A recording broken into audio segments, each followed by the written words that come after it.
السلام علیکم ورحمۃ اللہ وبرکاتہ۔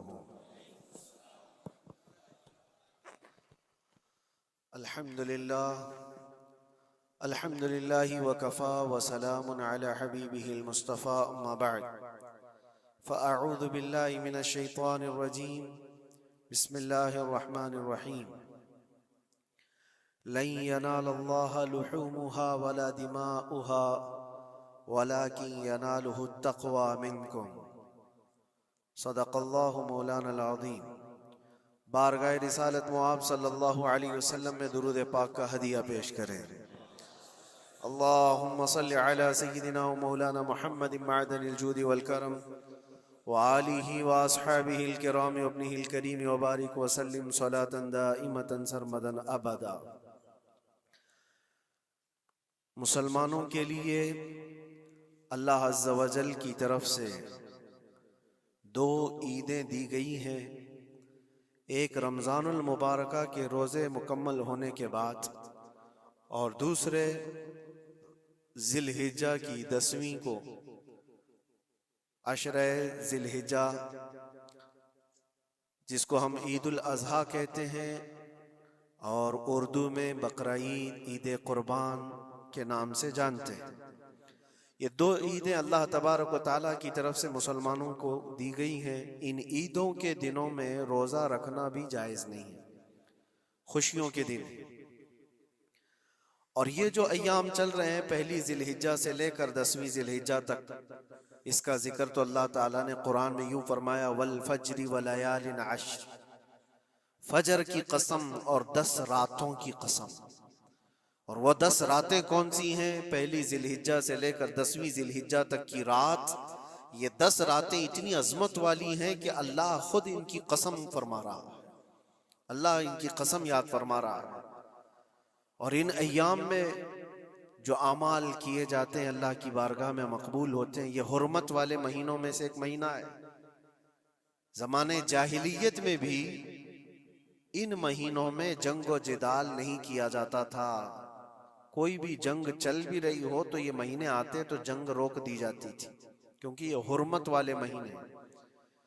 تو ذی الحجہ کے مہینے میں ہم اور آپ ابھی اپنی زندگی کی سانسیں لے رہے ہیں، لیکن قربانی کے متعلق جیسے کہ لوگوں کے دل و دماغ میں ایک کانسیپٹ اور پھر پھیلایا ہوا ایک کانسیپٹ اور اسلامی کانسیپٹ، تینوں میں کیا چیزوں کا فرق ہے، اسلام کون سی قربانی چاہتا ہے، لوگوں نے کیا پروپیگنڈا پھیلایا ہے اور عوام کے ذہن میں کیا بیٹھا ہوا ہے، تینوں کو ہم تھوڑا سرسری نظر سے دیکھتے ہیں۔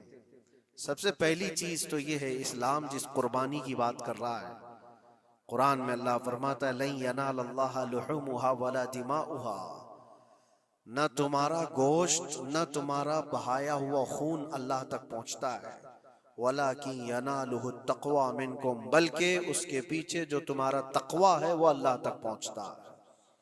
تمہاری نیت دیکھی جا رہی ہے، تمہارا اخلاص دیکھا جا رہا ہے۔ اسی لیے کہا گیا کوئی گوشت کھانے کی نیت سے قربانی کرتا ہے تو اس کی قربانی ہوگی ہی نہیں۔ گوشت کی نیت سے اگر کسی نے قربانی کیا اس کی قربانی نہیں، یا پھر اگر ذبح کرنے کے بعد بیچنے کی نیت کیا گوشت میں سے کچھ حصہ، وہ تجارت کی نیت کیا ہوا ہے، تب بھی اس کی قربانی نہیں ہے۔ قربانی صرف وہ ہے جو خالص اللہ کی رضا کے لیے کرے، جو اللہ تعالیٰ نے حکم فرمایا مجھے اور اللہ کریم کے حکم پر عمل پیرا ہوتے ہوئے میں قربانی کر رہا ہوں، یہ اس نیت کے ساتھ جس نے قربانی کیا اس کی قربانی قبول ہے۔ یہ اسلام چاہتا ہے آپ کی قربانی۔ اور لوگوں کے دل و دماغ میں جو اکثر بیٹھا ہوا ہے وہ یہ ہے کہ موسم آ رہا ہے، سب کر رہے ہیں تو ہم کو بھی کرنا چاہیے۔ اور کچھ لوگ فیشن کے طور پر، کچھ لوگ بچوں کی ضد پر قربانی کر گئے۔ یہ لوگوں کے ذہن و دماغ میں بیٹھا ہوا ہے۔ نہیں میرے عزیزو، جو مالک نصاب ہے اس پر قربانی واجب ہے، یہاں تک کہ اللہ کے نبی صلی اللہ علیہ وسلم نے ارشاد فرمایا استطاعت ہونے کے بعد، مالک نصاب ہونے کے بعد جس نے قربانی نہیں کیا، حضور فرماتے ہیں وہ ہماری عیدگاہ کے قریب بھی نہ آئے۔ حضور اکرم صلی اللہ علیہ وسلم فرماتے ہیں ہماری عیدگاہ کے قریب نہ آئے، اس کے لیے دنیا میں یہ وعید ہے تو آخرت میں اس کا عذاب اور ہے۔ تیسری چیز جو پروپیگنڈا کیا پھیلا ہوا ہے قربانی کو لے کر، ایک بہت بڑا پروپیگنڈا ہے اسلام کے خلاف کچھ بھی بات پھیلانے کے لیے لوگوں کو صرف ایک چھوٹی سی سوئی چاہیے کہ ان کا ایک پھیلایا ہوا یہ پروپیگنڈا کہ لاکھوں ہزاروں اینیملز اس میں کاٹ دیے جاتے ہیں، ذبح کر دیے جاتے ہیں، خون بہایا جاتا ہے، اس کا حاصل کیا ہوتا ہے؟ جیوت چیزوں کو مار دیا جاتا ہے۔ میرے عزیزوں، لوگ یہ باتیں تو صرف اور صرف اسلام کے خلاف کرنے کے لیے پھیلاتے ہیں، جبکہ میں آپ کو بتاؤں دنیا کے تقریباً مذاہب میں قربانی کا کانسیپٹ موجود ہے۔ اکثر دینوں میں وہ الگ الگ انداز ہے، کہیں بلی چڑھانا ہو گیا ہے، کہیں دیوتا کو کچھ پیش کرنا ہو گیا ہے۔ قربانی کا کئی جگہوں پر یہ کانسیپٹ موجود ہے، لیکن کوئی اپنے گریبان میں جھانکتا تھوڑی نہ، دوسرے کے گھر میں جھانکنے کی عادت زیادہ ہوتی، دوسرے کے گھر میں جھانکنے کی عادت زیادہ ہوتی۔ اسلام کی قربانی لوگوں کو نظر آتی ہے کہ مسلمان جتنا پریکٹیکل ہے اپنے دین پر، دنیا میں کوئی بھی اپنے دین پر اتنا پریکٹیکل نہیں ہے، کوئی بھی اپنے دین پر اس طرح پابندی سے عمل کرنے والا ملتا نہیں۔ جلن اسی بات کی تو ہے کہ کوئی پوسٹر نہیں لگاتے، کوئی اعلان نہیں کرتے، اور جمعہ میں پوری صفحے ان کی بھری نظر آتی۔ کون تمہیں پرچار کر کے جمعہ میں بلاتا ہے؟ وہ خالق کائنات کی طرف سے تمہارا جو لگاؤ ہے، وہ جو تمہیں کھینچ کر گھروں سے مسجدوں میں لاتا ہے۔ فتنوں کا دور ہے، اس کے باوجود جمعہ میں کوئی بھی مسجد ایسی نہیں ہوگی جو خالی پڑی ہوئی۔ مسلمان آج کے دور میں بھی اپنے دین پر عمل پیرا ہے، اور یہ تکلیف کا سبب بن جاتا ہے دوسروں کے لیے۔ اسی طرح قربانی کے ایام آتے ہیں تو کچھ ماڈرن خیالات والوں کو لا کر کے ہمارے درمیان پیش کیا جاتا ہے۔ وہ ایسی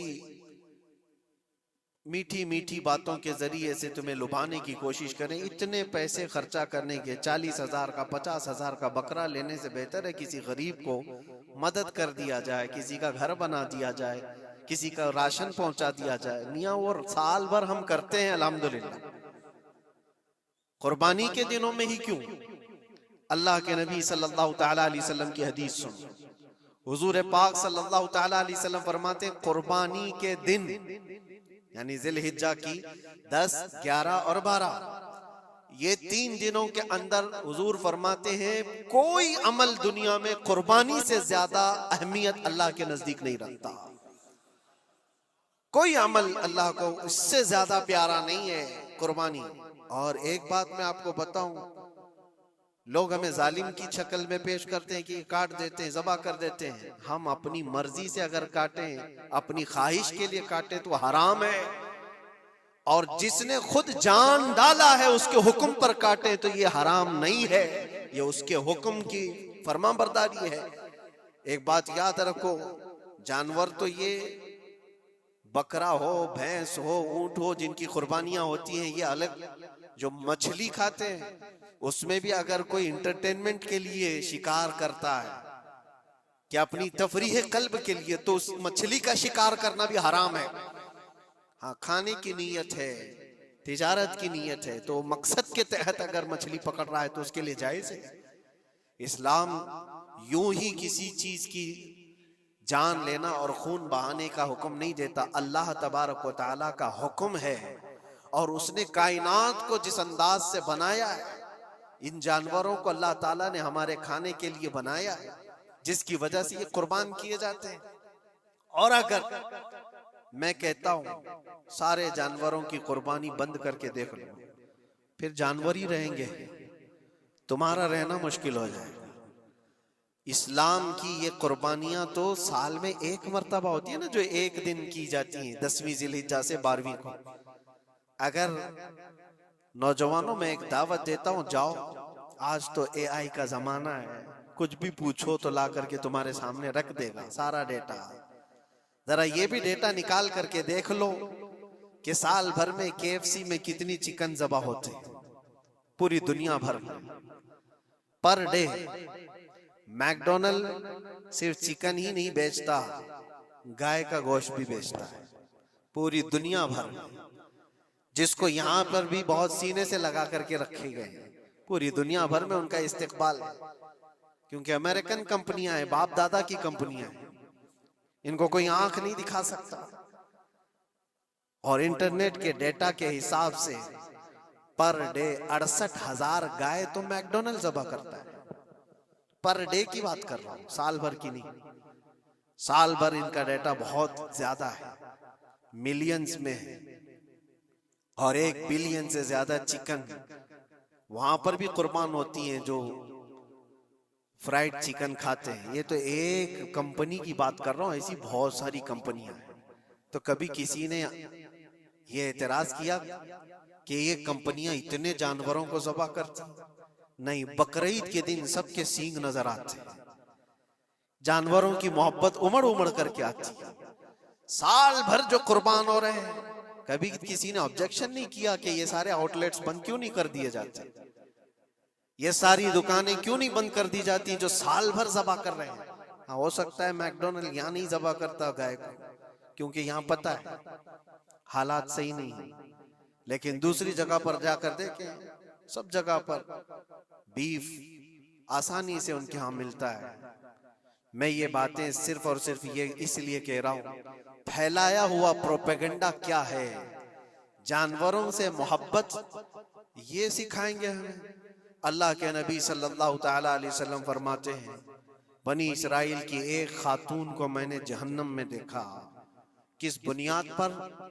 فرماتے ہیں وہ عبادت گزار تھی، زاہدہ تھی، پرہیزگار تھی، لیکن ایک بلی پالی ہوئی تھی، اور اس نے کبھی عبادت کرنی ہوتی تو 2 دن 3 دن تک اپنے کمرے میں گوشہ نشین ہو جاتی تھی اکیلی. اور اس نے اپنی بلی کو ایک جگہ پر گلے سے رسی لگا کر باندھ دی، اور 3 دن تک وہ اپنی عبادت میں رہی، مصروف رہی. اور 3 دن کے بعد اسے خیال آیا تو جا کر دیکھی بلی مر چکی تھی. حدیث پاک میں، صحیح حدیث ہے، اللہ کے نبی صلی اللہ علیہ وسلم فرماتے ہیں صرف اس بنیاد پر اللہ تبارک و تعالیٰ وہ عبادت کرنے والی عورت کو جہنم میں بھیج دیا. جو میری مخلوق پر رحم نہیں کرتا وہ رحم کے قابل نہیں ہے. یہ سکھائیں گے ہمیں جانوروں پر رحم کرنا. ہم جس جانور کو ذبح کرتے ہیں وہ اللہ کے حکم سے کرتے ہیں، اس کے علاوہ کسی بھی جانور کو ظلم کرنا، اللہ کے نبی صلی اللہ تعالیٰ علیہ وسلم کی حدیثوں میں سے یہ ہے کہ جانور پر ظلم کرنا ذمی پر ظلم کرنے سے بڑا ہے. اور ذمی کیا ہے؟ ذمی وہ جو مسلمانوں کے ملک میں امن کے ساتھ رہنے کے لیے ریکویسٹ کیا ہوا ہو اور اسلامی حکومت اسے امن دی ہوئی ہو. اور اللہ کے نبی صلی اللہ علیہ وسلم فرماتے ہیں مسلمان پر ظلم کرنے سے زیادہ بڑا ظلم ذمی پر ظلم کرنا ہے، اور اس سے بڑا ظلم جانور پر ظلم کرنا ہے. یہ میرے آقا کے فرمان ہے. نبی اکرم صلی اللہ علیہ وسلم نے فرمایا وہ رحمت للعالمین ہے. اور ایک بڑی بات میں آپ کو بتاؤں، جو یہ پھیلایا جاتا ہے کہ جانوروں پر ظلم، سیدنا امام غزالی رحمت اللہ تعالی علیہ کی ایک بات میں پڑھ رہا تھا، حجت الاسلام، جن کی کتابیں پڑھ کر کے لوگ اللہ کے ولی بن گئے. امام غزالی کا نام سنا ہے؟ اتنی کتابیں انہوں نے لکھا، تصوف کے امام ہیں، علم کلام کے امام ہیں، منطق کے امام ہیں، فقہ و تصوف کے امام ہیں، بے شمار علوم و فنون کے دریا بہائے ہیں. اس حجت الاسلام امام غزالی رحمت اللہ علیہ کے انتقال کے بعد ان کے بھائی نے ان کو خواب میں دیکھا اور پوچھا آپ کے ساتھ اللہ نے کیا معاملہ فرمایا؟ امام غزالی فرماتے اللہ نے مجھے بخش دیا، میری لکھی ہوئی کتابیں، میری عبادتیں، ہزاروں کو جو میں نے پڑھایا وہ شاگرد، یہ ساری چیزوں کی وجہ سے نہیں، بس ایک کام کی وجہ سے. پوچھا وہ کون سا کام؟ کہا ایک بار میں کتاب لکھ رہا تھا اور سیاہی میں قلم ڈبو کر کے لکھا جاتا تھا، اور سیاہی جو بنتی تھی وہ پھلوں کے رس سے نکال کر کے، اور لکڑی کا قلم اس میں ڈبو کر کے لکھا جاتا تھا. تو میں لکھ رہا تھا کہ ایک مکھی آ کر سیاہی پر بیٹھ گئی. میں اپنا قلم روک لیا کہ ہو سکتا ہے وہ پیاسی ہو، پی کر چلی جائے. کافی دیر تک وہ مکھی اس سیاہی پر بیٹھی رہی، اور پی کر کے جب وہ اڑ گئی تو پھر میں اپنا قلم چلاتا رہا. یہ بات تو زندگی میں آئی اور گئی، میں نے تو اس کو چھوٹا سمجھا تھا، لیکن میری موت کے بعد رب تبارک و تعالیٰ نے مجھے اٹھا کر فرمایا جس نے میری چھوٹی مخلوق پر رحم کیا بس اس نیکی کی بنیاد پر میں تجھے جنت عطا کرتا ہوں۔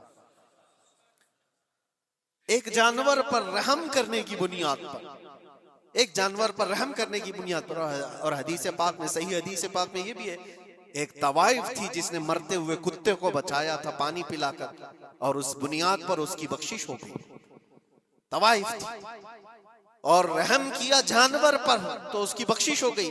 میں اسلام کی وہ چیزیں تمہیں بتا رہا ہوں جو دنیا تمہارے سامنے یہ چیزیں لانے سے عاجز ہے اور قاصر ہے، یہاں تک کہ اللہ کے نبی صلی اللہ تعالیٰ علیہ وسلم نے فرمایا جانور پر اگر تم نے ظلم کیا ہے تو جس طرح سے ظلم کرو گے قیامت کے دن یہ اپنے سینگوں کے ساتھ، اپنے کھروں کے ساتھ اٹھے گا اور اسی طرح سے اس کا بدلہ بھی دلایا جائے گا، وہ تمہیں مارے گا قیامت کے دن اور بدلہ لے گا۔ یہ بھی حدیث پاک میں ہے۔ جانور پر ہمیں اس کے چہرے پر مارنے کا حکم نہیں ہے، اس کو اس کی طاقت سے زیادہ بوجھ ڈالنے کا حکم نہیں ہے۔ اللہ کے نبی صلی اللہ تعالیٰ علیہ وسلم کے پاس ایک صحابی آئے، اونٹ پالتے تھے، کہا ایک اونٹ بہت سرکش ہو گیا ہے، اور جب اونٹ سرکش ہو جاتا ہے نا کسی کی کھوپڑی کھینچ لیتا ہے، ہاں وہ اسی وقت سر کو پکڑ لیا تو آدمی وہیں ختم ہو جائے، وہ کسی کے قابو میں نہیں آ رہا تھا، حضور کے پاس آئے، رسول پاک صلی اللہ علیہ وسلم نے فرمایا چلو میں چلتا ہوں دیکھتا ہوں۔ صحابہ کہتے ہیں حضور جب چلنے لگے تو ہمیں خوف ہوا، ڈر ہوا کہ یہ اونٹ بدک گیا ہے، سرکش ہے، کہیں کچھ نقصان نہ پہنچا ہے، اور تنہا میرے مصطفیٰ صلی اللہ علیہ وسلم آگے بڑھتے چلے گئے۔ صحابہ کہتے ہیں ہمیں ڈر لگ رہا تھا، لیکن میرے عزیزوں وہ رحمت للعالمین ہے، سب کی رحمت بن کر آئے۔ نبی پاک صلی اللہ تعالیٰ علیہ وسلم جب قریب گئے تو اونٹ کوئی سرکشی نہیں کیا، کچھ نہیں۔ حضور پاک صلی اللہ تعالیٰ علیہ وسلم کے چہرے کے پاس اپنا منہ کرتا ہے اور اپنی زبان کو چپڑ چپڑ چپڑ کرتے ہوئے اپنی زبان ہلا رہا ہے، اور حضور پاک صلی اللہ تعالیٰ علیہ وسلم ایسے سنتے جا رہے ہیں جیسے کسی دانشور کی بات سن رہے ہیں۔ پھر نبی پاک صلی اللہ علیہ وسلم اونٹ کے مالک کی طرف متوجہ ہوئے اور کہا یہ اونٹ تیری شکایت کر رہا ہے، یہ اونٹ تیری شکایت کر رہا ہے، یہ سرکش اس لیے ہوا کہ تو اس کی طاقت سے زیادہ بوجھ اس پر ڈالتا ہے اور کھانا اس کو کم دیا کرتا ہے۔ کیا یہ بات صحیح ہے؟ وہ جو بدو تھے، جو اونٹ کے مالک تھے، انہوں نے چہرہ جھکا لیا اور کہا وعدہ کرتا ہوں حضور پاک صلی اللہ علیہ وسلم سے کہ اس سے زیادہ، اس کی طاقت سے زیادہ بوجھ نہیں ڈالوں گا، اور اس کا چارہ، اس کے کھانے کا انتظام روزانہ کیا کروں گا۔ نبی پاک صلی اللہ علیہ وسلم نے اس اونٹ کی رسی پکڑی اور مالک کو دے دیا، پھر وہ اونٹ اسی طرح تابعدار ہو کر نکل پڑا۔ یہ اسلام میں میرے آقا صلی اللہ تعالیٰ علیہ وسلم کا عدل تو دیکھو، ان کی طاقت سے زیادہ کا بوجھ ڈالنے کا حکم نہیں ہے۔ اور دنیا یہ پروپیگنڈا پھیلائی ہوئی ہے کہ یہاں جانوروں کو کاٹا جاتا ہے، جو ذبح کرنے کا حکم ہے وہ اللہ کے حکم سے ہے۔ میرے رب تبارک و تعالیٰ نے خود جان ڈالی، ہماری جان کا بھی وہی مالک ہے، جانوروں کے جان کا بھی وہی مالک ہے۔ اگر اللہ کا حکم نہ ہوتا تو ہمیں چونٹی مارنے کی بھی اجازت نہیں، اللہ کا حکم نہ ہوتا تو ہمیں کسی کو بھی قربانی کرنے کی اجازت نہیں ہوتی۔ یہ رب تبارک و تعالیٰ کا حکم ہے، تو ظاہر سی بات ہے ہم اللہ کے بندے ہیں۔ رب تبارک و تعالیٰ جانوروں کی قربانی کا حکم دیا، اس لیے ہر سال بقرعید میں مسلمان قربانی کرتے ہیں۔ اگر اللہ چاہے تو اپنے بیٹوں کی قربانی کا بھی حکم دے دے، اور دیا ہے رب تعالیٰ نے، اور وہ بھی کر کے دکھایا سیدنا ابراہیم علیہ السلام۔ اللہ تبارک و تعالیٰ اگر حکم دے تو کیا تم ایسے مسلمان نہیں ہو؟ مسلمان کا مطلب ہوتا ہے سر جھکانے والا اللہ کے حکم کے آگے، یہ نہیں پوچھے گا کہ کیوں ہے اور کیسے ہے۔ مسلم کہتے ہیں اپنا سر جھکا دیا اللہ کی بارگاہ میں، اس کے حکم کے آگے۔ اللہ تبارک و تعالی ہماری جانوں کا مالک ہے، اگر وہ چاہتا تو ہماری قربانی کا حکم دیتا، ہمارے اولاد کا، لیکن رب تبارک و تعالی نے یہ سنت ابراہیمی پر پوری دنیا کو ثواب دینے کے لیے جانوروں کی قربانی کا حکم عطا فرمایا۔ میرے آقا صلی اللہ تعالی علیہ وسلم کے پاس ایک صحابی حضرت زید بن ارقم آئے اور پوچھا یہ قربانی کیا ہے میرے آقا؟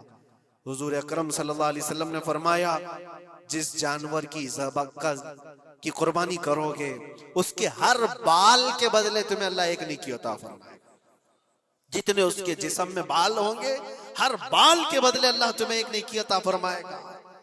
اور حضور اکرم صلی اللہ تعالی علیہ وسلم نے یہ بھی ارشاد فرمایا کہ تم جانور کا انتخاب اچھا کرو، اس لیے کہ کل بروز قیامت پل صراط پر یہ تمہاری سواری بن کر آئے گا، جس پر بیٹھ کر تم جنت میں جا رہے ہو۔ اور لوگ یہ بھی پوچھتے ہیں ہم نے ایک بار قربانی کی ہے تو وہاں سواری کون سی والی آئے گی؟ یہ بھی ملتا ہے روایت میں، تم نے اپنی زندگی میں جو سب سے پہلے قربانی کی ہے اس پر سوار ہوگے، لیکن ہر سال کی قربانی والے جانور بھی سواری بن کر تمہارے ارد گرد آئیں گے، وہ سب ہوں گے، تم انتخاب کرو جس پر سوار ہونا چاہو، وہ سب ہوں گے، تم انتخاب کرو جس پر سوار ہونا چاہو۔ اسی لیے قربانی میں عیب والے جانور کی قربانی جائز نہیں، لنگڑا ہو، لولا ہو، کان کٹا ہوا ہو۔ کیوں جائز نہیں ہے؟ دنیا تو یہ سمجھتی ہے کٹنے والا جانور وہ ہونا چاہیے جو ریجیکٹڈ ہو، جس کو کاٹا جا رہا ہے وہ دنیا میں کام کے لائق نہ ہو، اس کو کاٹنا چاہیے۔ دنیا کا یہ کانسیپٹ ہے، دنیا کا تصور یہ ہے، لیکن نہیں، اگر کوئی اپنے استعمال کے لیے کاٹ رہا ہوتا تو میں کہتا ہاں ریجیکٹڈ مال کاٹ لو، لیکن ذبح جو ہم کرتے ہیں قربانی میں وہ اپنے لیے نہیں، وہ رب ذوالجلال کے لیے ہے۔ اسی لیے بندہ یہ دیکھے میں اپنے رب کی حضور کیا پیش کر رہا ہوں۔ تم اگر کوئی ہدیہ تحفہ خریدنے جاتے ہو اپنے کسی عزت دار شخص کے لیے تو انتخاب سوچ سمجھ کر کے کرتے ہو کہ جس کو میں دینے جا رہا ہوں یہ کتنا ویلیو والا ہونا چاہیے، کتنا عزت والا ہونا چاہیے، اور جو رب تعالیٰ کی بارگاہ میں پیش کر رہے ہو اس کا بھی آپ خیال رکھو۔ اسی لیے لوگ کام چلانے کی باتیں تو بہت کرتے ہیں، قربانی کے متعلق کچھ باتیں ہیں جو مجھے آج عرض کرنی تھی، اس لیے میں نے آج اس موضوع پر آپ سے خطاب کیا۔ بہت سارے لوگ طرح طرح کے افواہیں بھی پھیلاتے ہیں، یہ تو ان غیر مسلموں کے اعتراضات کا میں نے جواب دیا۔ دنیا بھر میں ہمارے اوپر الزام کہ یہ لاکھوں جانوروں کو ایسی ذبح کر دیتے، کاٹ دیتے ہیں، لیکن میرے عزیزو یہی وہ دنیا ہے جو ایک طرف تو جانوروں کی حمایت اور محبت کی بات کرتی ہے، اور دوسری طرف ان کے بڑے بڑے ملٹی نیشنل کمپنیاں جانوروں کو بے دریغ ذبح کرتے ہیں، قتل کر رہے ہیں، اور کھانے میں بھی استعمال کر رہے ہیں۔ اور صرف اتنا ہی نہیں، سارے جانوروں کی کھالیں، لیدر کی بیگ، لیدر کے جوتے، لیدر کے بیلٹ، لیدر کی ٹوپیاں، لیدر کے جاکٹ سب بنا کر کے دنیا پہن رہی ہے، اور قیمتی چیزوں میں اس کو شمار کیا جاتا ہے۔ ان سے کوئی سوال نہیں کرتا کہ یہ سب چیزیں کہاں سے تم لائے، یہ سب چیزیں تم کہاں سے لائے؟ کیا بغیر کسی جانور کے ذبح کیے ہوئے اس کی کھال کا استعمال کرتے ہو؟ لیدر کا استعمال تو ساری دنیا بڑے فخر سے کر رہی ہے، حتیٰ کہ گھروں کے استعمال کرنے والے صوفے اور کرسیوں پر تک استعمال ہے، اپنی بیٹھنے والی گاڑیوں میں کار کی سیٹ پر تک استعمال ہے، تمہارے پہننے والے جوتے، تمہارے پہننے والے بیلٹ، تمہارے پہننے والے جاکٹ، سب جگہ تمہارا استعمال ہے۔ اور صرف میں یہ نہیں کہہ رہا کہ دنیا میں صرف مسلمان استعمال کرتے ہیں، ساری دنیا لیدر کا استعمال کرتی ہے۔ یہ لیدر کہاں سے آتا ہے؟ تو یہ دغلا پن، یہ جو ڈبل رول ہے، ڈبل سٹینڈ، ایک طرف حمایت کی بات کرنا اور دوسری طرف بے دریغ ذبح بھی کرنا، یہ سب چیزیں دنیا کو بیوقوف بنانا اور اسلام کے خلاف ایک پروپیگنڈا پھیلانا۔ لیکن اے مسلمانوں، ذہن و دماغ میں کسی ایسے ماڈرن کلچر کے ایسا کوئی فریفتہ ہو، اس کی باتوں میں آ کر تم یہ سوچو کہ نہیں اتنے پیسے میں قربانی کے بجائے صدقہ کر دوں، کسی غریب کو دے دوں، ناجائز ہے۔ تمہارے اوپر سے قربانی کا وجوب ختم نہیں ہوگا، وہ اسی طرح سے باقی رہے گا اور گنہگار بھی رہو گے۔ اللہ کریم سے زیادہ تم رحم کرنے والے نہیں ہو، اللہ ارحم الراحمین ہے۔ اللہ ارحم الراحمین ہے، جب وہ حکم عطا فرما رہا ہے تو کیا تمہارے دل میں اس سے بھی زیادہ رحم ہے؟ تو قربانی کے دنوں میں صرف قربانی ہی ہوگی۔ اب کچھ جو چیزیں ایسی ہیں پھیلائی گئی، دیکھیں ایک بات میں آپ کو بتاؤں، اللہ کے نبی صلی اللہ تعالی علیہ وسلم رحمت للعالمین ہیں، سب کا ماننا عقیدہ ہے، وہ رحمت للعالمین رسول صلی اللہ علیہ وسلم نے خود اپنے ہاتھوں سے قربانی فرمائی، اور ایک دو نہیں، 100 اونٹ آئے تھے، جس میں سے 63 اونٹوں کو میرے آقا صلی اللہ علیہ وسلم نے نحر فرمایا، 63 اونٹوں کو خود حضور نے ذبح فرمایا، اور اس کے بعد حضرت علی مرتضیٰ شیر خدا رضی اللہ تعالیٰ عنہ کو دیا، باقی کے اونٹوں کو تم ذبح کرو۔ نبی پاک صلی اللہ تعالیٰ علیہ وسلم نے یہ جو 100 اونٹوں کو ذبح فرمایا تھا یہ اپنے حج کے موقع پر، اور اس کے علاوہ ایک حدیث پاک میں یہ بھی ہے، حضور اکرم صلی اللہ علیہ وسلم نے جو 2 چت کبرے بکرے ذبح کیے تھے۔ چت کبرے کس کو کہتے ہیں؟ 2 کلر والے، بلیک اینڈ وائٹ جو ہوتے ہیں، ابلق ان کو کہتے ہیں عربی میں۔ 2 مینڈے ذبح فرمائے، ایک نبی پاک صلی اللہ تعالیٰ علیہ وسلم نے اپنی جانب سے قربان فرمایا، اور دوسرا پوری امت کی طرف سے قربان فرمایا۔ یہ رسول پاک صلی اللہ تعالیٰ علیہ وسلم کے، اسی لیے تو میں عرض کرتا ہوں میرے عزیزو، ہمارے امام نے سچ کہا، جو نہ بھولا ہم غریبوں کو رضا، یاد اس کی اپنی عادت کیجئے۔ قربانی سال میں 1 مرتبہ ہو رہی ہے، رسول پاک صلی اللہ تعالیٰ علیہ وسلم قربان کر دیتے اپنے نام سے، وہ تو کیا ہی، لیکن قیامت تک آنے والی اپنی امت کی طرف سے بھی خود اپنے ہاتھ سے قربانی فرمائے۔ آج امت یہ پوچھتی ہے میرے عزیزوں، قربانی کے لیے 1400 سال پہلے تمہارے رسول نے تمہاری جانب سے قربانی کی، اور اللہ نے جس کو استطاعت دی، جس کو طاقت دی، میں یہ چاہتا ہوں کہ تمہارے اوپر جو قربانی واجب ہے اپنی قربانی کرو، ساتھ میں ایک اور قربانی میرے مصطفیٰ کی طرف سے کرو، حضور اکرم صلی اللہ علیہ وسلم کی طرف، جبکہ ان کے احسان کا بدلہ پوری امت نہیں ادا کر سکتی، لیکن ہم ہدیہ تشکر کے طور پر اپنی طرف سے پیش کر سکتے ہیں۔ اور کچھ لوگوں نے یہ سمجھ رکھا ہے، ایک بکرا لے کر کے آتے ہیں پورے گھر والوں کی طرف سے قربانی، ایک بکرا پورے گھر والوں کی طرف سے قربانی۔ میرے عزیزو، بکرا ایک آدمی کی طرف سے ہی قربان ہوگا جو مالک نصاب ہے۔ گھر میں اگر 4 لوگ مالک نصاب ہیں تو چاروں پر قربانی ہے، شوہر پر بھی، بیوی پر بھی، بیٹے پر بھی، جو مالک نصاب ہے۔ مالک نصاب کا مطلب کیا ہے آپ جانتے ہیں؟ جس کے پاس 52.5 تولہ چاندی یا 7.5 تولہ سونا یا اس کے برابر کی قیمت ہو، دونوں میں سے کسی ایک کے برابر کی قیمت ہو۔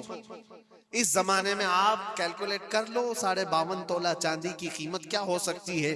اتنی اگر تمہارے پاس رقم ہے، اتنی مالیت ہے تمہارے پاس، تو تم مالک نصاب ہو اور تمہارے اوپر قربانی واجب ہے۔ قربانی تمہارے اوپر واجب ہے، اور قربانی واجب ہونے کے لیے سال بھر پیسے ہونا ضروری نہیں، قربانی کے دنوں میں اگر وہ مالک نصاب ہوا تب بھی اس پر واجب ہے۔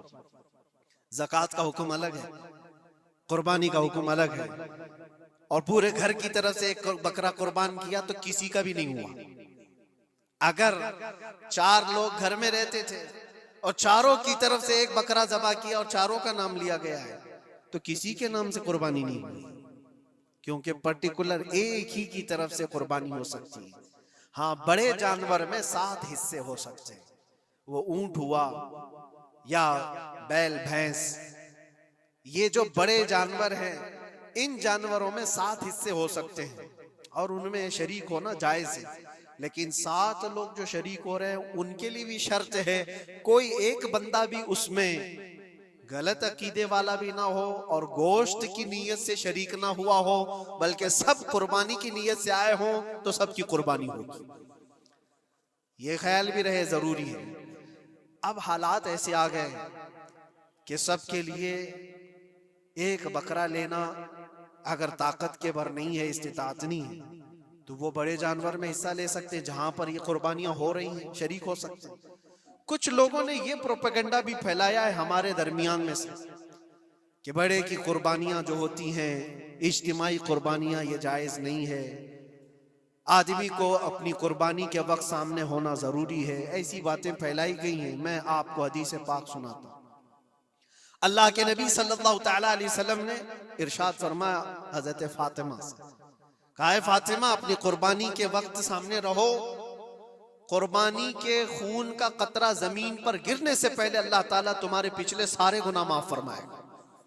حدیث پاک ہے، لیکن ساتھ میں دوسری حدیث یہ بھی ہے، نبی پاک صلی اللہ تعالیٰ علیہ وسلم نے اپنی قربانی کا وکیل حضرت علی کو بنایا تھا، کہ اپنی نیابت دے دی کہ میری طرف سے تم قربانی کرو۔ اس طرح سے جو مسلمان استطاعت نہیں رکھتا خود کرنے کی، وہ اپنی جانب سے کسی دوسرے کو وکیل بنا سکتا ہے، شرعاً جائز ہے۔ کسی کو بھی وکالت دی جا سکتی، نیابت دی جا سکتی ہے، میرے طرف سے تم قربانی کرو۔ جیسے کہ گھر میں کوئی عورت مالک نصاب ہے، اگر یہ حکم ہوتا کہ عورت خود جا کر کے کرے تو کہاں سے کرتی؟ عورت کسی کو وکیل بنا سکتی ہے، اپنے شوہر کو کہہ دی یا کسی کو دے دیا پیسے کہ میری جانب سے تم قربانی کرو، یہ جائز ہے بالکل۔ جن لوگوں نے یہ پروپیگنڈا پھیلایا ہے ہمارے درمیان میں کہ قربانیاں نہیں ہوتی، وہ جاہل لوگ ہیں، پڑھے لکھے لوگ نہیں۔ شرعی مسائل کو جانے بغیر اس طرح کی باتیں عوام الناس میں، عوام المسلمین میں پھیلانا یہ گناہ ہے۔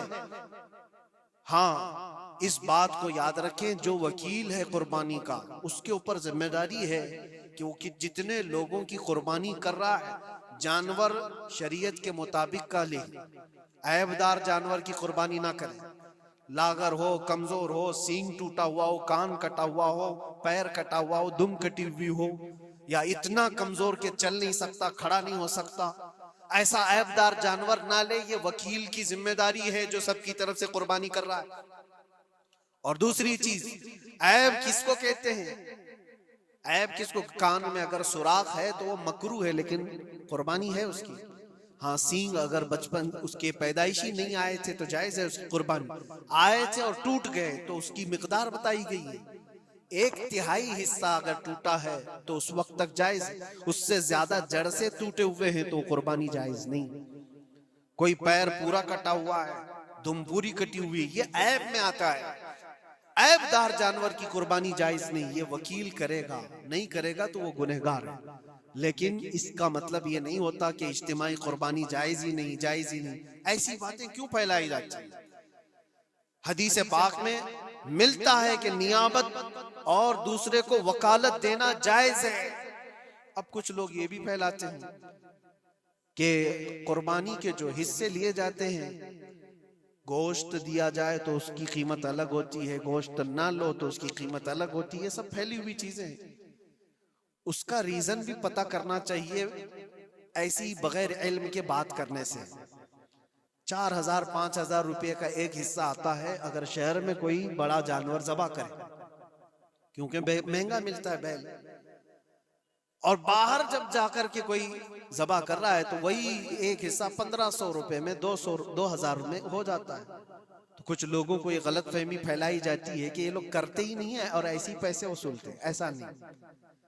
دور دراز کچھ علاقے ایسے ہیں، بنگال ہے، اڑیسہ ہے، اور بھی کئی علاقے بہار کے، جہاں پر بڑے جانور نہایت ہی سستے دام میں ملتے ہیں، بلکہ وہاں پر جانوروں کی قیمت صرف 5000 6000 اور 10000 کے نیچے ہوتی ہے، بڑے جانوروں کی جو ہم نے دیکھے ہیں۔ وہاں جا کر کچھ تنظیمیں قربانی کرتی ہیں، اگر وہ صحیح طریقے سے شریعت کے مطابق جانور لے کر کے کر رہے ہیں تو کوئی حرج نہیں، چاہے وہ 200 روپے حصے میں بھی کرتا ہو، کوئی حرج نہیں۔ قیمت میٹر نہیں کرتی، جانور میٹر کرتا ہے، قیمت چاہے جتنی بھی ہو رہی ہو۔ اس چیز کو آج وضاحت کرنا ضروری تھا، اس لیے میں نے آپ کے سامنے بیان کیا۔ غلط فہمیوں میں نہ پھیلے، غلط فہمیاں نہ پھیلائیں، خود بھی بچیں۔ ہاں افضل کیا ہے؟ افضل تو یہ ہے کہ اللہ نے تم پر واجب کیا، تم جاؤ اپنے ہاتھ سے کرو، تم جاؤ، کیونکہ حدیث پاک میں ملتا ہے کہ تم اپنے ہاتھ سے قربانی کرو اگر طاقت رکھتے ہو، اس کے خون کا قطرہ گرنے سے پہلے تمہارے پچھلے سارے گناہ اللہ معاف فرمائے۔ یہ افضل ہے۔ یہ ساری باتیں تھی جو عید قربان سے ریلیٹڈ تھیں۔ اللہ کریم ہم سب کو اس کی رضا کے لیے قربانی کرنے کی توفیق عطا فرمائے۔ لیکن ساتھ میں ایک بات یہ بھی یاد رکھیں، جب بندہ قربان کر رہا ہوتا ہے تو اس کے اندر یہ نیت بھی ہو، جیسے سیدنا ابراہیم علیہ السلام کو اللہ تعالیٰ نے کیا فرمایا تھا؟ 4 پرندے لو، ان کو ذبح کرو، ان کے سر اپنے پاس رکھو، ان کا قیمہ بنا کر 4 پہاڑوں پر رکھاؤ، اور پھر ان پرندوں کا نام لے کر کے بلاؤ، وہ زندہ ہو کر کے آ جائیں گے۔ کیونکہ ابراہیم علیہ السلام نے اللہ سے پوچھا تھا کہ اللہ تم مرنے کے بعد لوگوں کو زندہ کیسے کرتا ہے، میں دیکھنا چاہتا ہوں۔ تو رب تعالیٰ ان کو پریکٹیکل دکھانا چاہ رہا تھا کہ جاؤ ٹھیک ہے، ذبح کرو 4 پرندے اور ان کا قیمہ بنا دو، سر ان کے اپنے پاس رکھ لینا، اور ان کا قیمہ 4 پہاڑوں پر رکھ کر آؤ، اور پھر آ کر ان سروں کے پاس کھڑے ہو کر ان پرندوں کے نام لے کر بلاؤ، آ جائیں گے۔ ابراہیم علیہ السلام نے اسی کیا، 4 پرندے لیے تھے۔ کیا کیا لیے تھے آپ کو میں بتاؤں، ایک مرغا تھا، ایک کوا تھا، ایک کبوتر تھا اور ایک مور تھا۔ پرندوں کے نام یاد رکھ لیں، کوا ہے، مرغا ہے، کبوتر ہے اور مور ہے۔ چاروں کو ذبح کیا، ان کے سر اپنے پاس رکھے اور جسم کے سب قیمہ بنا دیا اور 4 جگہ پر مکس کر کے ان کو رکھا ہے۔ پھر آ کر یہاں کھڑے ہوئے اور پکارا ان پرندوں کا نام لے کر، اللہ کے حکم سے آ جاؤ۔ وہ قیمہ ہوا میں اڑا، جسم بنا اور ویسی بغیر سر کے اڑتا ہوا آیا اور اپنے اپنے سر سے جڑ کر کے وہ زندہ پرندہ ہو گیا۔ قرآن پاک میں یہ ہے موجود، 3 پارے میں رب تبارک و تعالیٰ نے فرمایا وَإِذْ قَالَ إِبْرَاهِيمُ رَبِّ أَرِنِي كَيْفَ تُحْيِي الْمَوْتَى قَالَ أَوَلَمْ تُؤْمِنْ قَالَ بَلَىٰ قَالَ وَلَٰكِنْ لِيَطْمَئِنَّ قَلْبِي قَالَ فَخُذْ 4 مِنَ الطَّيْرِ فَصُرْهُنَّ إِلَيْكَ ثُمَّ اجْعَلْ عَلَىٰ كُلِّ جَبَلٍ مِّنْهُنَّ جُزْءًا ثُمَّ ادْعُهُنَّ يَأْتِينَكَ سَعْيًا وَاعْلَمْ أَنَّ اللَّهَ عَزِيزٌ حَكِيمٌ۔ یہ اللہ تبارک تعالیٰ نے پورا قرآن میں فرمایا کہ ابراہیم علیہ السلام نے یہ جو کیا۔ اب سنیے، سبع سنابل شریف میں میر عبد الواحد بلگرامی رحمۃ اللہ علیہ لکھتے ہیں کہ 4 پرندوں کا جو انتخاب ہوا تھا نا، 4 پرندے جو چنے گئے تھے، کون سے تھے؟ کوا، مرغا، کبوتر، مور۔ اصل میں جو ہے ان کی ہر ایک کی ایک خاصیت ہے۔ کوا لالچی بہت ہوتا ہے، کوا لالچی بہت ہوتا ہے۔ مرغا اس کے اندر شہوت بہت زیادہ ہے، عورت کی خواہش، مرغے کے اندر خواہش شہوت زیادہ ہوتی ہے، اور کبوتر کے اندر دوستی کرنے کی عادت زیادہ ہوتی ہے، جلدی دوستی کرتا ہے، اور مور کے اندر دکھاوے کی عادت زیادہ ہوتی ہے، اپنی خوبصورتی کا اظہار بار بار کرتا ہے۔ تو یہ 4 چیزیں ان کے اندر ہیں، یہ 4 پرندوں کے اندر۔ صوفیہ اکرام فرماتے ہیں در حقیقت آپ کو حکم تھا ان جانوروں کو ذبح کا نہیں تھا، کوے کی لالچ کو ذبح کرو، مرغے کی شہوت کو ذبح کرو، اور بنا وجہ کے کبوتر کی جو دوستی ہے ہر ایرے غیرے سے، اس دوستی کے کو قطع کرو، اور مور کی دکھاوے کی عادت کو ذبح کرو۔ یہ 4 بری عادتوں کو ذبح کرو تو اللہ کی قدرت کے مشاہدے دیکھنے ملیں گے۔